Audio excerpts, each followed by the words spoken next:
And Mike, they chose the hottest week is gonna be hot to start training camp. I remember years ago taking my little guy when he was about 10 to And that. sweating. Yeah, plenty of sunscreen, especially for you, but especially if you're taking the little kids along. Because, Definitely.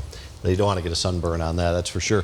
For tonight, it is going to be hot early on. 88 at 7 o'clock, down to 75 by 11 p.m. I want to show you something. Early this morning, the low was 73 degrees. Our normal low's 59, and if we do not get below 73, and I don't think we will before midnight, that will set a record for the all-time warmest morning low for this date. The high was 95, so it hasn't been the hottest day of the year. The clouds kind of built up, but it's still pretty fierce out there, folks. Low 90s. Humidity's low. Pressure's falling slightly. Winds are out of the south, southeast at 17.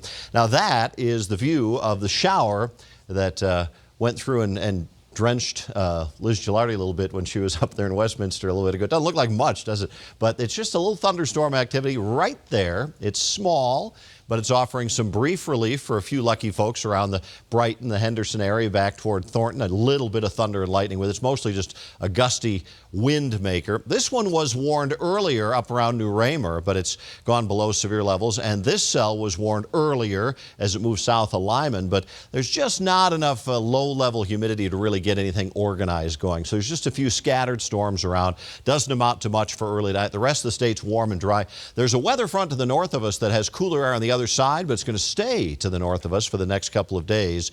And so mostly clear skies by morning.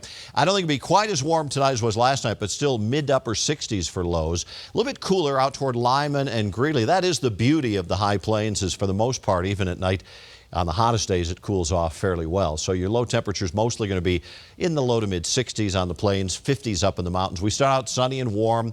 We get to sunny and hot, and we'll finish hot, windy, and dry with isolated storms on the eastern plains, but not very many.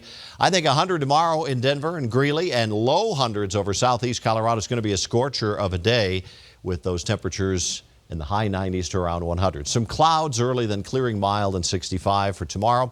It's going to be a hot one, mostly sunny, windy, 100 degrees. I think we do that again on Friday. And then that front to the north of us starts to drop in here over the weekend. So better chance of storms on Saturday and a good chance of storms coming up Sunday and Monday, and temperatures dropping back into the low to mid 80s. Best chance for any severe weather looks like it'll be Sunday afternoon and again Monday afternoon. Otherwise, these are mostly just full of sound and fury and signifying nothing. And a couple of hundreds. That's right. Yeah, bringing the heat. Thank you, Mike.